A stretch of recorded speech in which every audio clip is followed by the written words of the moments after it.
The only thing we look at in innovation, what's the newest innovations? Things to encapsulate your mind, like, wow, you got the Vision Pro, whatever, something to put you into a metaverse in a non-real, a non-physical universe. Wow, that's a great invention.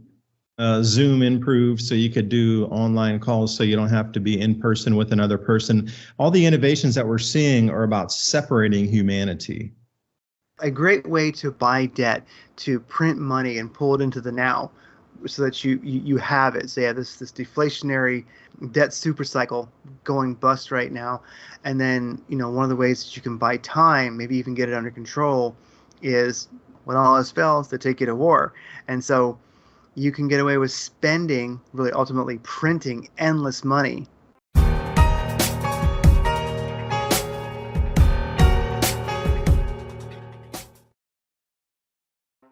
I think with the farmers right now in Europe, I think one of the things that was learned, to look at previous times that farmers have protested, and you also look at the Yellow Vest movement in France, one of the things that I think people have learned is that it's all or nothing. Because if you protest to any great extent, like these farmers that are out there, if you don't win, they're going to come collect you up later. And I think that's something that is still unfolding. So either win or, like I say, it may take them a while, but the vengeance of a narcissistic psychopathic government, well, it's endless. And so it may take them a few years, but they'll get y'all. You'll be walking to your car and somebody will say, "Hey, I haven't seen you in a long time," and like shake your hand, which is your strong hand, and the next thing you know, someone puts a bag over your head and they toss you in a vehicle and you disappear. So that, I think, is the reality. So what I think the farmers there in Europe have realized is that they've lost hope. So they knew two things. One, we have to go all the way. It's all or nothing. We have to drive to the capitals. We have to shut down the cities. And we have to make our demands extremely clear. We have to, fill their supermarkets with wastewater. We got to dig trenches on the highways. We have to go big all the way. Instead of guillotines now, I do prefer the slightly more civilized, huge mounds of compost, and poop, of course, outright, non-composted poop, just surrounding the government buildings. Like I say, they realized they had to do all or nothing. They had to win, or they'd be collected up later. And it looks like they are winning. I think one of the things that truly inspired this is a loss of hope. I do think what keeps a society functioning underneath a government, whether that government is totally crappy and corrupt or whether it's a good government, is hope. If people believe that their children, their grandchildren will have at least the same world that they did, where there was some ability to function and make a better life for yourself, or at least sustain yourself, then you're going to be somewhat dulcet. You're going to be cool with it. Whether your hope is very small as far as just getting by for your children, for your grandchildren, or whether you see a great future for them in the country that you live in, all it takes is a little hope and people will be cool. They'll put up with just about anything. But I believe that these farmers had no hope. And that's where the fascist governments, that's where things like the EU, unelected officials, the WEF, the World Economic Forum, etc., all these horrible things, where they screw up is they push too hard and too fast. And the people weren't, I guess, domesticated enough to be passive enough not to care. And the people didn't have hope. The Fed took the punch bowl away from the party again. The stock market's been betting on March rate cuts, but not so fast. Is this why JP Morgan and UBS are calling for a 23% drop in the S&P? The recession indicator's ringing its most severe alarm in 40 years. Either you think Bidenomics is working. Isn't it time you protected your retirement with gold? Call the proud Americans of the Patriot Gold Group today before it's too late.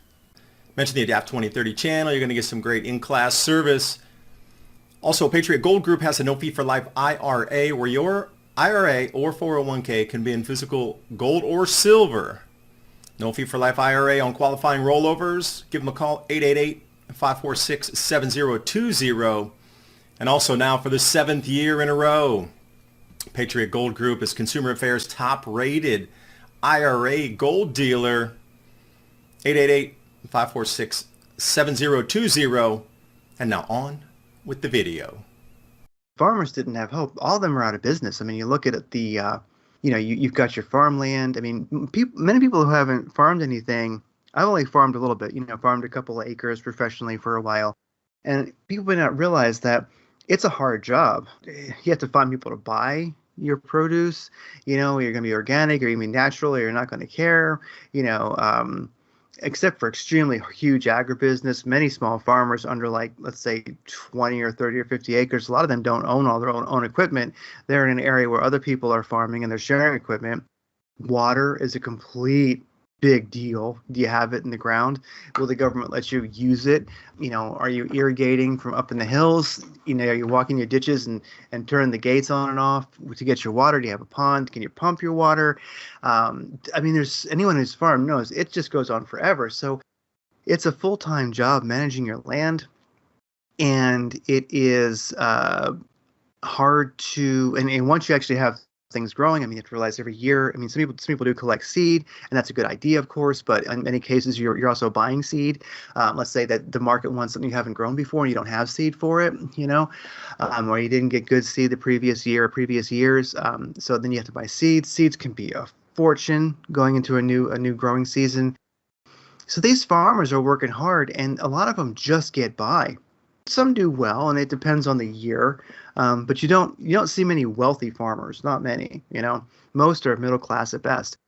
So people who don't have a great economic situation, who are working hard as it is, oftentimes it's generations of struggle to make it work, and they have a certain consistency. They're making money, but once that's taken from them and there's no hope, they've been taxed to a point where they can't make money. The land being rewilded. I wish I had the article. I saw something about that where it's sort of a version of eminent domain in Europe, where they're about with the rewilding, saying that we need to rewild this land, so we're going to buy your land or take it or something like that. Those farmers didn't have hope, and that's, like I say, that's where the empire screws up, because they didn't have hope, but they did have land. In many cases, that was their own, a business that was their own. A family business, that would have been passed down, like where their kids and grandkids might be working it already, and their entire future of their family, their livelihood, their future generations just got flushed down the toilet for what they know is crap. Like, they know the Greens over there in Europe just want them all dead. There's a certain cynicism and a certain enlightenment that I see taking place, and it's really one of those things where I can't get too attached to which way it goes, but I see the Farmers' Rebellion as being successful because they knew we're going to have to get in there, shut down a city, get in their face, tell them what they're going to do, and they're going to do it. I think it was all or nothing, and I think it even could have come to a situation, and I hope it stays peaceful, but where it's not peaceful, in a sense. I believe that actually could take place. And I hope it does stay peaceful, but they're all or nothing. They know they have to win. They're winning.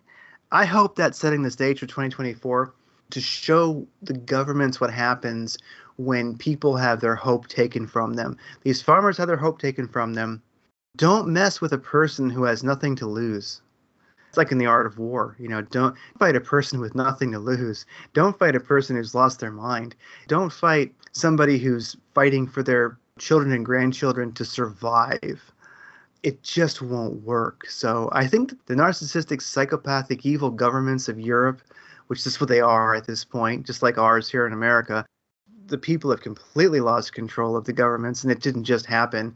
I think that hopefully will be in 2024 the first battle that is won, where the governments realize that when people, far before people are beaten, they will not have hope. They'll know there is no hope unless they fill the damn government buildings up with sewage and dig trenches in the highways and get in their face and say, you're going to do this, because those farmers show the reality that their voices were not heard, just like no Western civilization, right? Just like no Western country's voice is heard as far as the civilians.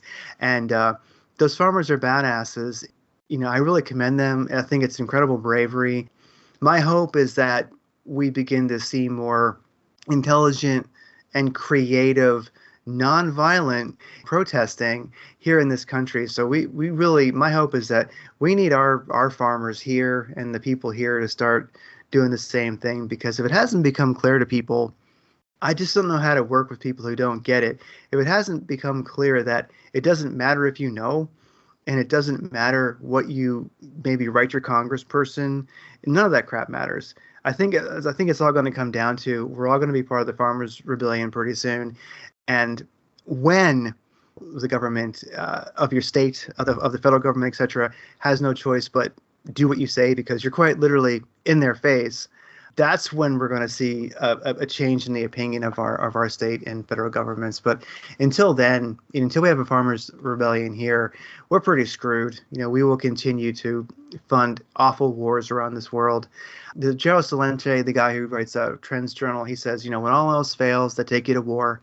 And I think that if we don't get a farmers rebellion here, and really a people's rebellion at large, then we're just going to war. And I'm sorry if you're a young person or if you have kids, but they're going to, if you don't join the crowd. But I think that's exactly what it takes to get people crazy enough to peacefully smack the government in the head and say, enough of your warmongering nonsense. Just go away. One way or the other, we got to get creative. We got to get creative like the Farmers Rebellion. So anyway, I think if we get creative, I think if people start to lose hope and before they have no ability to actually resist, they get out and they do exactly what was happening there, here, and they continue to do it there. It doesn't take that much of the population for the government to realize that when ultimately the people are in their face and just say, you're done, shut up. I think that's when you see the world change. I'm optimistic. If you think about it, before this latest Farmers Rebellion happened, did anybody think it was possible? I didn't realize it was going to happen, but it did. You think about, did anybody think that Britain would ever leave India? No.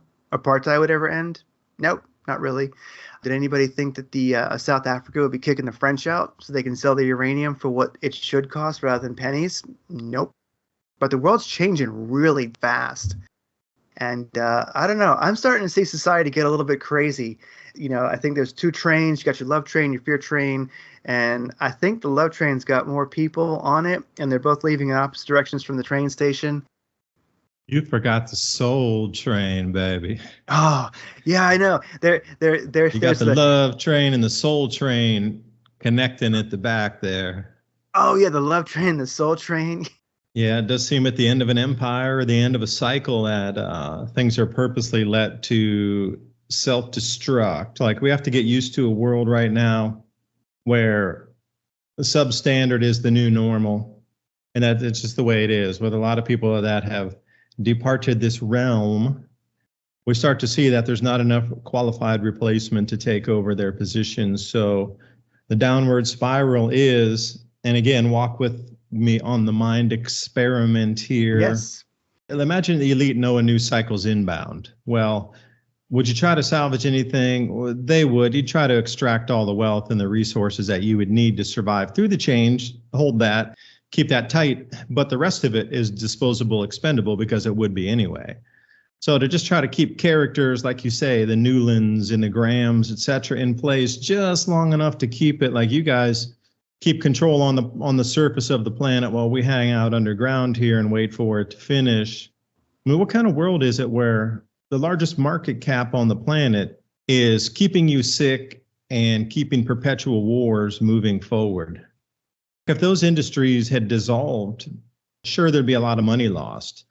But look at our current state of affairs on the planet. How's the world revolving economically? It's all revolving around the war machine, if you will. And also, nothing ever gets better. You're not supposed to get better. If you got better, you got a lost customer. So, on that side of things too, you're looking at these inversions of, everybody knows there's an end of something here, that the world is not meant to continue forward on its trajectory as it was in, like you and I growing up, 1980s, 90s.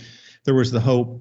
You could see it continuing. There was innovation, but we've reached this stagnation point probably around, 2019, just before COVID hit. And now the only thing we look at in innovation, what's the newest innovations? things to encapsulate your mind, like, wow, you got the Vision Pro, whatever, something to put you into a metaverse and a non-real, a non-physical universe. Wow, that's a great invention. Zoom improved so you could do online calls so you don't have to be in person with another person. All the innovations that we're seeing are about separating humanity. And, nothing else has really improved. Can you think of any great inventions in the last 5 years?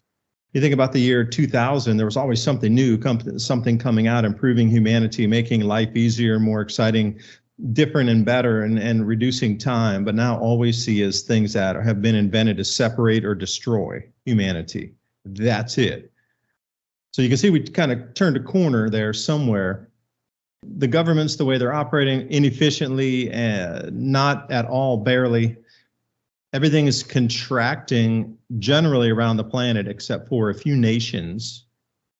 And then you look to see the movement of crop zones would be a good one, a good way to put it. But to put that into context, you got to think about the farmers' strike in America. If there was a farmers' rebellion, almost all agribiz in America is controlled by Monsanto, Syngenta, and they're the landowners of the farms themselves and the equipment. And the farms are so large here. That's the huge difference. European farms, generally a 20-acre or under farm is the average size. 5 acres for the locals is a decent size of land to have in Europe. 20-acre farms bordering on the large size. Even in vineyards, families come together and couple their lands, but we don't really have that too much. So each 5-acre or 10-acre or 20-acre owner of a farm in Europe has a tractor. So when you see these tractors all over the roads, that's a combination of thousands and thousands and thousands of these 5, 10, 20, 50-acre owners that are coming together in unison. But here in the States, you got a fleet of tractors on 10,000 or 100,000 acres as a single tract out in the middle of like Kansas somewhere, all controlled by Fortune 500 owned machinery, computer controlled, that can be flicked at a switch to just stop dead on the road. That John Deere did over in the Ukraine when Russia was loading a bit of the equipment on some trains to take it back, and like, we can use this. John Deere turned it all off remotely. Wow, I didn't know that. So what you consider a farmer rebellion in America would be a little more difficult to pull off, just from the sheer magnitude of the size of the farms and the sheer absolute domination and control of Fortune 500 agribusiness on it. Yeah, sure, you might have a few small stakeholders here and there that have smaller farms, but to get it to the level of the European farmer, we'd have to blast back in the past into probably the 1920s or 1930s again to get that level of number of machines and cooperations and people who had land that was going to be lost. Because, the thing today would be the equivalent here in America is maybe losing your house. Because I encourage everybody, I probably said it 50 times, so I'm going to say it the 51st time. You need to watch the movie The Great Taking. And I don't know, Craig, if you've seen that one, but the blueprinted, scripted plan to confiscate all assets in terms of land and your house is already built into the next banking collapse in terms of a bail-in, not just your funds that are held in savings and checking accounts and safety deposit boxes in the banks, but this will also include all mortgages, lands and homes held in those mortgages bailed into the banks also, where they will take 100% possession. Even if you're a single payment away from paying off your house after 30 years, you will lose it. The bank will own it. This is one of the most important movies ever released, ever. Everybody must watch this movie. You might not understand finance and terms, but by the end of the movie, you'll be familiar enough that they make it easy enough to follow. If you already know some of those terms, by the end of the movie, you're going to be, your skin will be goose skin. Go, oh, that's impossible. They've already done this so well oiled it to steal everything on the planet into the hands of the same dynastic families again. It's a upsetting movie. It's a riveting movie. It's an exciting movie to watch. And I encourage everybody again to really delve into it. I'd like to talk about that movie. I don't know if you've seen it or not, because, you trade in crypto a bit and, you're pretty familiar with markets. Like, how true do you think that script is, where they could actually bail in all mortgages across the planet, starting mainly with the United States and Canada, on a bank bail-in, on a catastrophic banking failure. I watched parts of The Great Taking, but not all of it. But definitely have.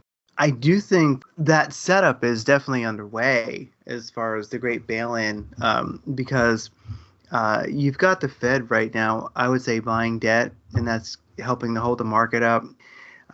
Right now, where America is looking to fight any war it possibly can, or if you won't fight us, we'll just bomb you, and we'll see if we can get you to shoot back or something like that. And so realize that war spending is part of the GDP. Everywhere you look, there's these non-human hominid invasive species that are at the control levels of government and military that are absolutely doing non-human maneuvers toward us, the people of this planet. Our backs are against the wall just as the farmers are in every way, shape, form, facet. Whether you're going to earn money, it seems like wages are decreasing. Food is getting more and more ridiculously unhealthy. If you look at the packaging, there's a new law that just starts here on March 1st. And if you want to look at the United States Department of Agriculture website, the USDA website, the new food labeling GMO laws come in March 1st here. Companies have already shifted away and started to rebrand it called bioengineered foods. So on the cans, on the boxes, it'll say made with bioengineered ingredients. Now, a few companies took the forward step, and I think they started at the beginning of the year just making their boxes because they knew they had to here coming up in March. If you bought any food within the last 3 months, look on the back of the box or on the can, and it could say used something bioengineered ingredients. That is a rebranding of GMO because people are becoming aware of GMO. Now, these products that have multiple GMO products overlaid, interlaced with it, whether it be GMO corn, the GMO corn syrup, it might be GM rice, and maybe you'll have a product that has 5 or 6 or 8 bioengineered ingredients in it. They are legally now allowed to put a QR code on the label where you actually have to go into the supermarket with your app and scan it to see what the ingredients are, because they've overlaid so many GM ingredients that it's literally 100% fictitious, non-nutritious food. I'm not going to say nearly non-digestible, to the point where they disguise it with QR codes, which is within the law now. So who has the time to go in and have the app, and you're a family, you're a mom, and you're running in to buy for your 2 or 3 kids. You're on the clock until the next thing where a kid's got to be dropped off, sent home, something's got to be cooked. You're in a mad dash to get in that supermarket and out. Do you think you'll have the time to scan each QR code and look at the ingredients in there? I don't think so. Yeah, I think that we're kind of at the end of a debt super cycle, I believe is what it was called in The Great Taking. And there's a great guy, Gregory Mannarino, does a podcast every day. He does 2 a day about the Fed and buying debt and such. I look at the world right now and I see this. It's been a unipolar world for a long time. And, America misbehaved with its dollar supremacy that was created in the 70s, taking the dollar off the gold standard. The dollar is as much of a weapon as any nuclear bomb is. It's not the American people, but just, you could say American empire, American like colonialist thought, basically. So I think that it is a debt supercycle, and The Great Taking, I think what I kind of got from it, the Fed, I guess you could say, the Federal Reserve, which is not a government agency, it's private, it buys debt, like the whole repo market that we have, so that banks stay solvent overnight. It's a big mess. I mean, the more you learn about it, the more it will keep you up at night, just realizing how our economy, to a great extent, teeters on disaster. And that's really not something that the working person did, who wipes sweat off their brow and, creates whatever they create, does whatever they do to make money. I mean, the American people in general, I think, are more frugal than they're given credit for. I don't think as many people live beyond their means as is accused. I don't think there's any way around kind of a reckoning for it. I think that's one of the desperations. A great way to buy debt, to print money and pull it into the now. so that you have it. So yeah, this deflationary debt super cycle going bust right now. And then, one of the ways that you can buy time, maybe even get it under control, is when all else fails, they take you to war. And so you can get away with spending, really ultimately printing endless money.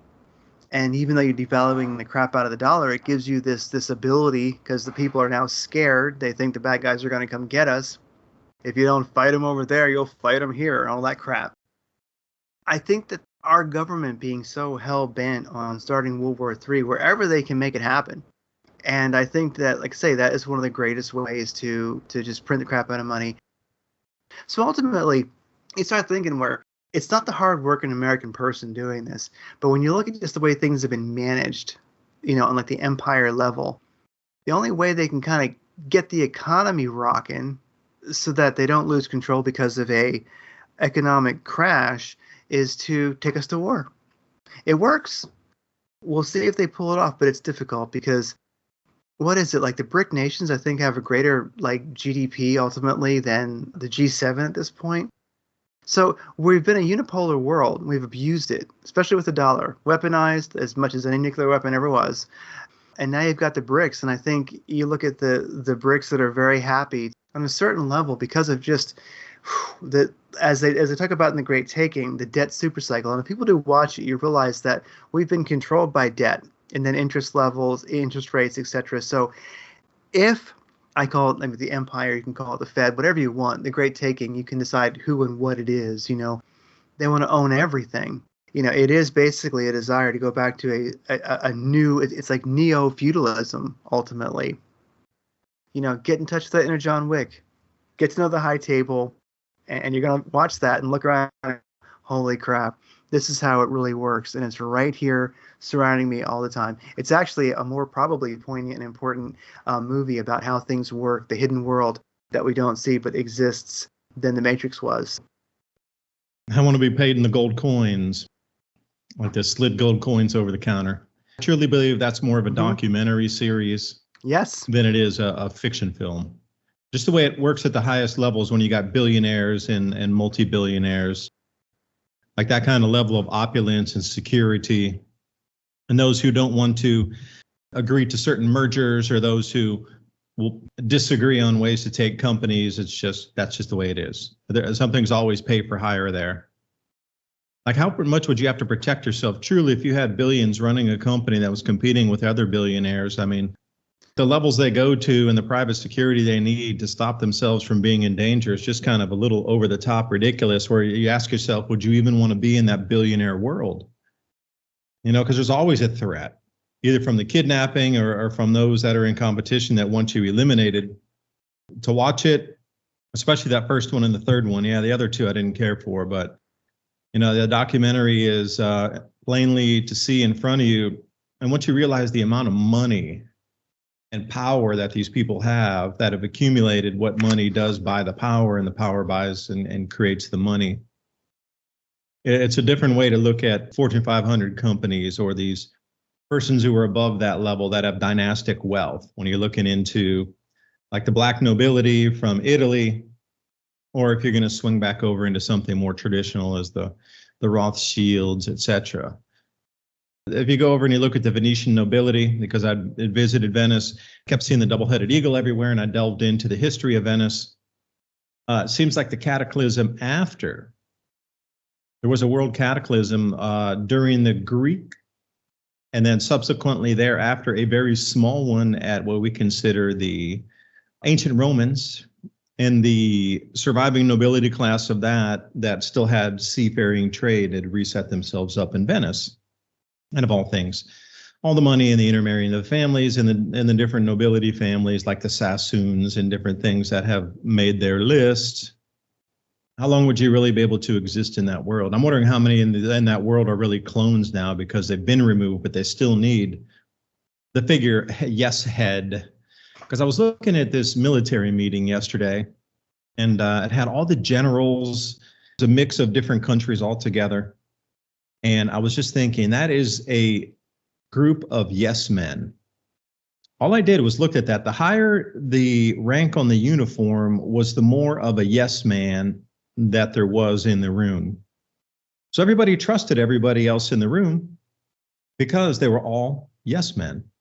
Like the only reason they got to that area or that level was because they said yes to every single thing. They never said no even once, no matter what the order was, no matter what the request was. They never said no, not even once. That's how they were trusted in that arena that they're in, as everybody with that rank and file is totally trustable because they're a yes man. And that is no different than climbing your way up a greasy ladder in corporate 500 America or corporate 500 anywhere world.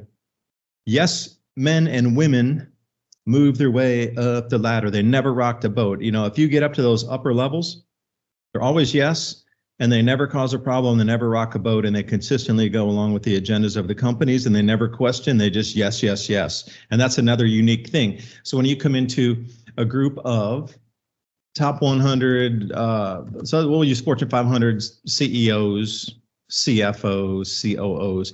If you get them all into a room, they're all going to be unanimously very similar cut and paste personalities of yes, yes, yes, company, company, company.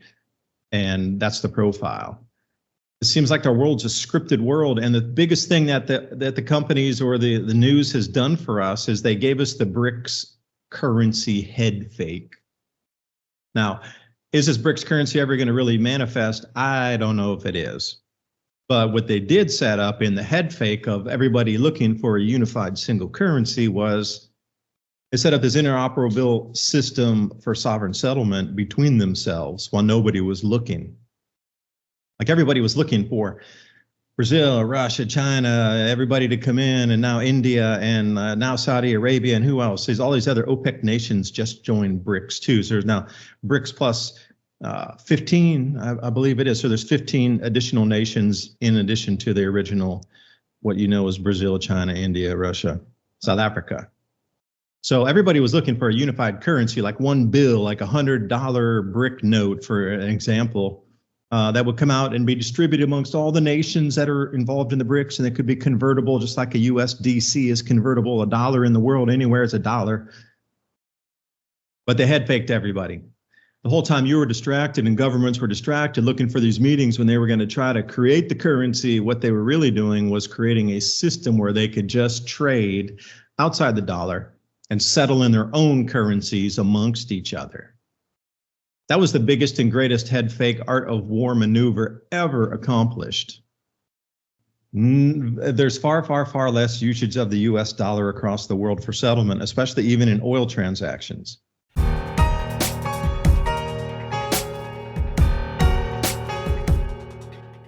And this episode's brought to you by TrueLeafMarket.com.